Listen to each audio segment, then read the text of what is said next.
Okay, welcome to the Jerry Acuff Show. Today, I'm really excited to have as our guest Calvin Wayman.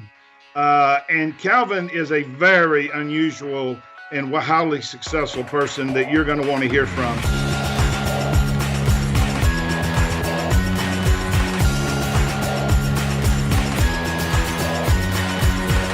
Calvin's an entrepreneur. He's an author. He's a speaker. He's a podcaster. And he's a YouTuber. One of the interesting facts about Calvin is the world's first case study documenting his journey from zero to $1 million in real time as it's happening.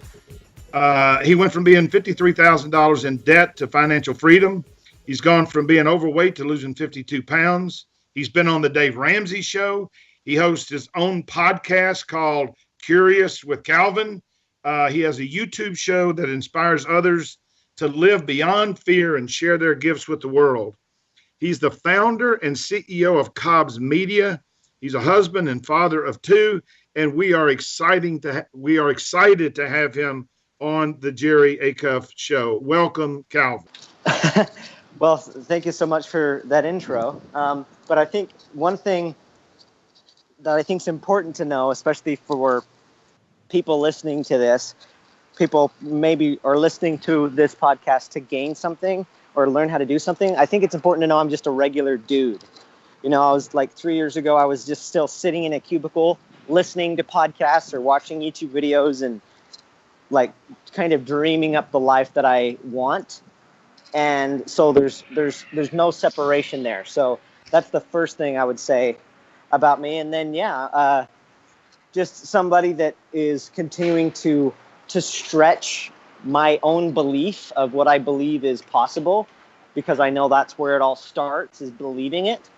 And that's why I'm at like events right now. I'm in Orlando, Florida, attending this event getting around like-minded people, other people that are stretching their belief and their success. So I guess it's just that, just a regular dude, but just stretching my belief to go after something bigger so I can leave an impact by the time I'm done with my time here on the planet.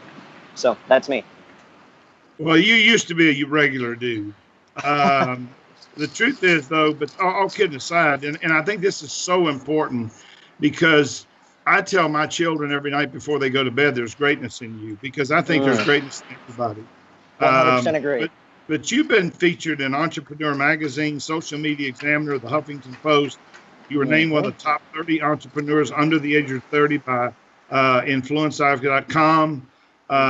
You wrote a book, which is one of the top-selling book on the Amazon top 100 of all books in the success category, called Fish Out of Water, the guide to achieving breakthrough and permanently transforming into the new you. So that makes you a regular guy who's done an awful lot of stuff. Now, I would say to you that I'm a regular guy who's achieved an awful lot of things. I still see myself as, a redneck from Memphis. And, though I have a college degree and I own a company with 30 employees and I've made 7 figures 13 years in a row, none of those things impress me, because I'm just a regular person. I try and tell people all the time, I'm just another guy. But and you want to know why I think it's important to even mention it, or because when I was getting started, I remember thinking that there was that separation, right? Like they could do it, but maybe I can't. Right. And so I think that's why, like when you hear it's like somebody did extraordinary stuff, but what's really cool is if you have the structure, the goal setting, the belief.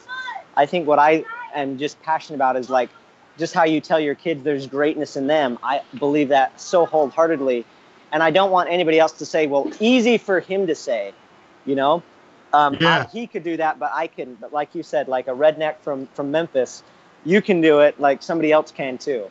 And so, and I also think that that there's some skills that are necessary to be successful as an entrepreneur. You need 5 things. You need an idea. Somewhere along the line, you're going to need money. Somewhere along the line, you need to get really good at goal setting. Probably need to be convincing. And lastly, you probably need to know how to build a valuable network of people that can help you accelerate your own success. Are you And saying you basically, didn't accidentally trip into making $1 million 13 years in a row? no, the truth is I did exactly what I said. I set a goal. And this is all in my, my virtual training program. I have a virtual training program called Jerry Acuff PT, and I teach people the 5 rules for setting and achieving incredible things, like being a millionaire, like going being a district manager to running a pharmaceutical company in 5 years, which I did. And then I teach people, how do you build a valuable business network? In my business, which is, $8 or $9, $10 million a year, I can trace 80% of my business to 2 people. I mean, if you do sort of a reverse engineer the genealogy of your business after 5 years or 10 years, you'll see so much of it emanated from so few people. Yes. It's one of the reasons why I recently, in fact, it should be live in the App Store today, called Really Linked. And it's, who do you really want to be linked to? I have 7,500 connections on LinkedIn. But there's probably 55 of them that are crucial to my success. So I created Really Linked so that I would never be out of touch with those 55 people. I think that is such a cool insight, that like 80% of it's coming from a handful of people, because I think that's so true. You might have new customers that are helping you, but it probably came from like a referral that came from a referral or something that was tied to like very small number of people, right? Yeah. So let me ask you this, because I'm fascinated to know, how did you go from your career as, telesales, door-to-door sales, to a social media expert? I mean, first place, I'm fascinated by this social media stuff because I believe it's the future of the world. Yep. And I didn't have enough sense to understand that until probably a year ago. But how did you make that leap? The leap from door-to-door stuff to social media, really? No, I mean, just how did you decide that social media was where you needed to start spending your efforts to make a living? Because that's where the attention was. So you mentioned how critical it is to like build relationships and to network and stuff like that. So after I quit my day job, I moved to Southern California and started getting around other people. And again, I quit my day job because, again, being like most people, I just knew that I wanted to make a bigger difference in the world. I wanted to make an impact, not just for my family, but for my legacy and for other people. And I knew that just staying as an employee at a day job probably wasn't going to serve me in being able to make that impact. So I left and then started doing my own thing, being an entrepreneur.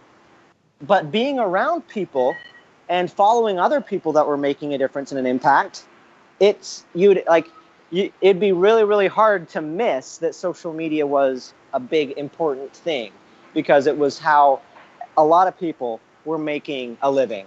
Not just, it's how people were reaching other people, not just people that were in social media, but people that were either coaches or other online entrepreneurs or things of that nature. And somebody that also had a big influence on me at the time was a guy named Gary Vaynerchuk. Yeah. I don't know if you're... No, of course. No, he's had a big influence on anybody in social media. 100%. So Gary V has probably had more influence on me than any other entrepreneur, or all other entrepreneurs combined would probably be more fair to say. So really not only followed his stuff, but have been fortunate enough to connect with him at different events multiple times and have one-on-one conversations and things like that. And something that was obvious is I wouldn't even have that relationship or that insight or the things that I learned from him on my journey to becoming an entrepreneur without social media. And so that's kind of what made me start looking towards social media. At the same time, I'm a curious cat. Like I remember when we got our first computer when I was 6 years old, I was the one that was showing the adults how to use it and stuff, because I loved technology. I loved things that were new and cutting edge, and social media was that thing. And I don't know if you remember an app called Periscope. Periscope is a social media platform that was one of the first forefronts to like live streaming. You're familiar with Right. Facebook, I'm sure. Yeah. So if you know Facebook, you know Facebook Live, right? Yeah. Well, Oh, yeah. Periscope and another app called Meerkat is what spearheaded the entire live streaming movement. They came out with these apps, and that's what made humanity realize, holy cow, this live streaming thing is something that is going to be a hot thing. So with Periscope being as powerful and big as it was, doing live streaming, that was my first big thing. It was while I was doing my solar stuff in California. I then was getting really curious about Periscope, and Periscope is really what got me online doing stuff with social media for the first time. It's where I made my first dollar on the internet. It's where I got my first email opt-in. And what ended up happening is Periscope was one of the biggest platforms for live streaming, but then Big Brother Facebook took notice and invented something called Facebook Live. So kind of the rest is history. So Periscope is still around, but not really. It's kind of like the MySpace now of live streaming. But I realized I wasn't just in love with Periscope because it was Periscope. I was in love with it because I was in love with social media and where attention was on the cutting edge. And so I just pivoted a little bit and was like, I love this. I'm going to create a social media agency that helps people stand out on social media. So that's what I did. And at the same time, Periscope died, and because I saw people's brands or people like just completely go dark because it died, I was like, what could I do to help a company or an individual not have their complete brand die just because the platform died? So kind of the thing that I focus on that's less of campaign building and lead building is like creating social content for people that builds a brand. So even when attention shifts, your audience will shift with you because they like you for you. So that's what got me into it. Just a little bit of like being in the game and being passionate and curious about it. And it's why I do what I do today. But as I listen to you, one of the things that I hear that I think is so ingrained in entrepreneurs is the concept of curiosity. It's really, looking at things differently with a degree of curiosity rather than a degree of dismissiveness. You haven't seen the name of my podcast show, have you? No, I have not. It's actually quite funny. It's funny that you actually just noticed that because you're so like that. That's a very, very cool observation you just made. My podcast is actually called Curious. Is that Curious right? With Calvin Wayman. Yeah, it's called Curious with Calvin Wayman because you're absolutely right. Like it's a big part of entrepreneurship and something that I'm a big believer in to get to what it is that you want to do. So follow the curiosity. So, yeah. So I'm fascinated to know. I mean, I'm 68. I'll be 69 in a month. Wow. I run a business with 30 employees. We've done business with 15 of the top 100 companies in the world. Revenues are north of $8 million, $9 million. And I've, been fairly successful for, a redneck from Memphis. But I wonder, why is social media, why is it so hard for business people like me to understand and do well? Because you're not digital natives like I am. It's kind of it's just the way it is. Like there's other mediums that have been around that took a while to get around, like billboards and radio and television. I don't know if you ever did print media, but there's just all of these older media forms, and so you learned that. Like that's what you were in. The reason I think millennials like me and everything like are into it is we were born into the digital age. So we're what's called digital natives. Like it's just a part of it. But at the same time, like you got to give yourself a little bit more credit. Like you're the inspiration on this conversation right now. You said you're 68, you're doing a podcast. You have no idea how ahead of the game that is for a lot of people in your demographic, in your age group. Like you're doing it. That's getting on board. But I think the reason it's hard for a lot of people is it's just so different and so new from what they were born into or what they're used to. Well, I understand it's important. What I don't understand is, and I mean, I have a consultant that helps me with my social media and my LinkedIn, and I've got 7,400 people on LinkedIn. I got 2,500 followers on Twitter. I don't know what the hell to do with any of them, and and and I think that one of the things that I learned, I wrote down here, digital natives. Why people like me need to learn from digital natives. Yeah. I have three entrepreneurs. I have three mentors. One's 25. One is 42 and one is 60. But none of them are digital natives. The 25-year-old, is good with digital, but she doesn't have the kind of expertise you're talking about. But that is a great answer to that question. So let me ask you this, Calvin. What three things does a social media dabbler like me with a successful business need to know that I probably don't know? The biggest mistake that a lot of people start doing, if you want to you got to start trying, first of all. Like, you got to get in the game, start posting. But when you start posting, don't post about your what, post about your why. If you're in the game, I don't know if do you ever watch TED Talks by chance? Sure. Have you ever seen, I don't know if you remember one by a guy named Simon Sinek? Yeah, how great leaders inspire others. Exactly. So that is something I reference quite a bit when it comes to what you want to do on with what to do with the 2,500 followers on Twitter or anything like that. Most people, when they start using social media from a business perspective, so they're an entrepreneur, they're a business person, they step into the game, they're like, I know it's important, I know I need to be there. The first thing they do is they start spewing out to the world of what they do and why their product is so awesome. Right. That will not work on social media. So the first thing you got to do is get in the game, but the second thing you got to do is to get clear on what your core values are, what you stand for, and what you believe in. Simon, the reason I referenced that video is it's the perfect template and framework of what you want to do.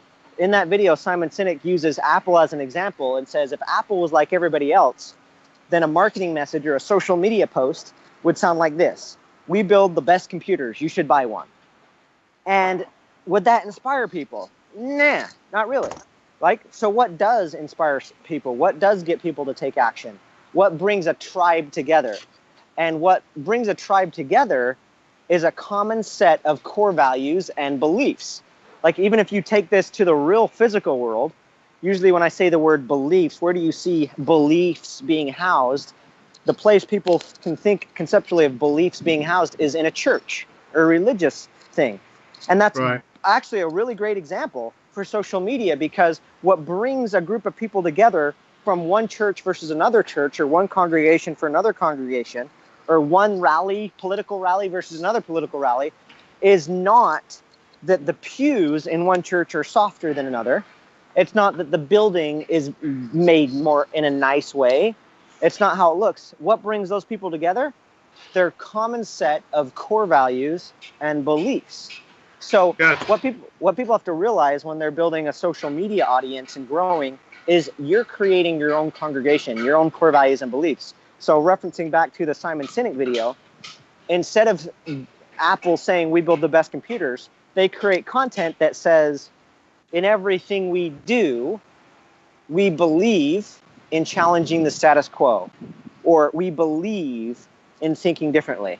And because we believe in challenging the status quo, because we believe in thinking differently, we just so happen to create great computers. So the what comes after, that's how you got to stand out. So to kind of wrap it up to your question of the three things, number one, get in the game. Like, whether you're born into it or not, just being in it and practicing is a big deal. Number two, you got to get clear on what your core values and beliefs are. Like, what do you stand for on a fundamental belief level? Post about that, even if it's not popular, because if you don't want to actually be popular, because if you're trying to capture everyone, you're going to capture no one. So you want to be clear on what you stand for, and you'll attract people that also believe how you believe. And then number three, create and post content consistently. It is a noisy social world. We have a lot of people vying for their attention, but if you're there consistently posting often, then you're going to attract people And because they're going to see that you're serious, and then they'll start to see you and they'll learn to know you over time, and you'll build your brand equity over time. Have you ever watched Michael Jr.'s video on purpose? I haven't. Oh, wait. You have to watch that. That's on You YouTube, have to watch that. He's an African-American comedian, and in the middle of his show, he stops and he asks people to talk. He just starts talking to people, and he says, and funny just happens. Well, I have seen this video. I know what you're talking about. Well, I show that a lot of times because one of the things that I talk about is we talk about purpose and how important purpose is. Mm-hmm. And one of the reasons that I think the millennial generation will be the greatest economic engine this country's ever seen is because by 2025, 75% of the workforce will be millennials who are addicted to purpose in a way that nobody else is. But the thing that's interesting about his video, what Simon says is intellectually captivating. What Michael Jr.'s video shows, and I make people watch it twice because you see two things. One, you see this guy singing Amazing Grace, and you can tell he's got a good voice. The second time you see him sing it, you can think when he sings it in purpose, he knows why he's doing it. Exactly. But what people don't pay attention to is look at how people respond to someone who's walking in purpose. Yeah. Because that second group of people are going crazy. And so when Simon Sinek says how great leaders inspire others, that is the fastest manifestation of that concept that you will ever see. It 100% is. I'm getting goosebumps you explaining it because you're so right on the money.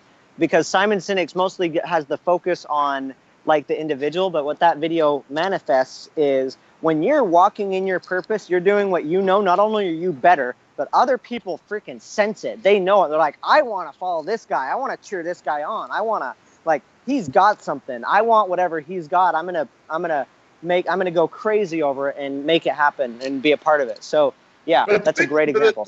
The big lesson you've taught me already, and we can hang up now, and I'd be happy. Because I don't want to because I got some things I still want to ask you, but I don't know that I've done anything live to explain my purpose. And my purpose is I couldn't get out of the car and call on customers in 1974. And today I'm rated the number 5 sales expert in the world. I had to learn how do you be great at selling without being pushy and aggressive. And I believe the key to that is to think like the customer, and it's to have pure intent. It's to have the right definition of selling, that you're not trying to sell anybody. I tell everybody I call on, I don't care if you buy or not.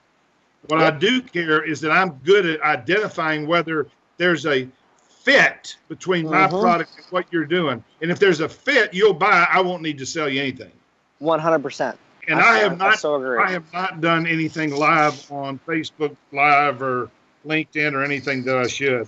Let me ask you a couple more questions before I let you go. How important are relationships in your business? They're air. I was trying to come up with a clever way of saying it, except it's everything. It's why I'm here in Orlando at an event. People actually look at me a little bit funny now when I attend events because I was here all day yesterday was the first day of the event. I saw maybe 10% of the content or less. Now, why? It's good to get the information and everything, but it's because I've been in the hallway engaging with other millionaires or other people that are a step ahead or other people that I want to serve, just people that I want to get around and rub shoulders with. I've been building relationships. It's everything. It's why I'm doing what I'm doing. It's why I attend events and hang out with people, and it's why my business has been as successful as it's been, is because of the relationships that I've developed that have led to referrals into other things. So very, very, very crucial. But you're also doing that relationship building face to face, and this to me is the point that I want to make, that social media is no substitute for face to face relationship building. Now, 100%. I've written 3 best-selling books about this, and what I believe is that 75% of the people we meet we don't naturally connect with, yet they're important to our success. And so my book is about, and my virtual training is about how do you connect with people that you don't naturally connect with. because if they're important to your success, you want to find a way to do that. But what you said, which is so true, is that what brings people together are common beliefs. And so my Yes. book shows people how do you actually uncover what those, uh, uh, common beliefs are. So let me ask one last question. Okay. How you did a lot of selling, correct? Is selling, Uh-huh. influencing, or persuading still a key part of your success as you see it? The thing I was doing right before this call was selling. Yes, absolutely. It's you have to be able to give somebody confidence. Yeah. I think you called it convince along the way. Like you got it. Yeah, it's a big part of the whole equation. Well, I was a co-chair of a entrepreneurship conference at my college on Monday, and I wound up giving every senior economic major at my college my virtual training program because I said my virtual training program is going to teach you three things. One, it's going to teach you how to set and achieve incredible goals, and if you're going to be an entrepreneur, you're going to want that. The second thing it's going to teach you is how do you build a valuable business network. People don't know that Bill Gates' mother is a huge part of his success. She introduced him to somebody that she was on the United Way Committee with in Seattle that got him going at IBM. You have to have a valuable network. And then Yep. the last thing you better do is you better be good at persuading without being aggressive. And Yep. so I try and position entrepreneurs my virtual training program. Let me tell you, first place, Calvin, it was great to have you on. I'm going to It's tell just you been what I fun. took away from this, and it's only going to be a part of what I remember. One is, and I now know the name of your podcast, and I know why, because curiosity is a huge part of being a successful entrepreneur. I Yep. also think that if you don't have a close relationship with a digital native, someone who really does understand digital differently than you do, and you're a boomer or generation X or whatever, then you're in trouble. You'll get left Uh, behind. I love the post about your why, and I have Uh-huh. not done that, and I'm going to do that because of you, because I believe that what makes me. I got an email. I mean, I got a handwritten letter that somebody sent me. You've been teaching me this lesson for 15 years, and I now understand what it is. And I want to thank you because it's made a huge difference in my life. And he said, you have taught me the power of selflessness. Uh-huh. And I said, I don't think I've ever gotten a nicer message than that. Because I do believe that, my definition of selling is it's finding out what people want. That most people don't know what they want, but they think they do. And if what you want, what they want, you have no right to sell them what you do to have. So my whole philosophy is I'm not trying to sell anybody. I'm trying to see if you should buy in, and I want Yep. you to make the decision. What it sounds like that you understand, if for being as successful as you are, is selling is less about talking and it's way more about listening. Yeah, I tell people the three reasons why people don't buy from us. Number one, we talk too much. 95% of salespeople talk too much. 86% ask the wrong questions, and therefore they really don't understand the customer's problem. And the last thing is they sound biased. Mm-hmm. That's why I say our product's not for everybody. My consulting company's not for everybody. I'm not going to be able to tell you whether I can help you or not until I understand your situation. And then the last thing is post consistently. And then the thing that just is the most powerful thing you said today to me, what brings a tribe together are common beliefs. Yep. And there's genius, Calvin, in that simplicity. I wish you much success on your journey to $1 million. I hope you will include me in some of the people that you talk to that have been successful, because I'd love to continue a relationship with you. I have ideas about, how can you be wildly successful? Well, I'm focused on accelerating it. Like I'm making $1 million push for 2018. I need a 10x what I did last year to hit it off. But that's the push. So if there's any guidance in the 13-year consecutive year that you've done it that you want to share my way, I'd be more than happy to stay connected and see what we can do there. Just make sure you just text me, and then let's get a call on the books. Okay, sounds like a Does plan. that make sense? Yep. Well, ladies and gentlemen, this has been a terrific episode of Jerry Acuff, the Jerry Acuff Show. Calvin Wayman is a quite unusual regular guy in my book, and I have learned a ton today, and I'm sure you have too. And I will leave you with my final thought, which is always, no matter what you do in life, be incredible.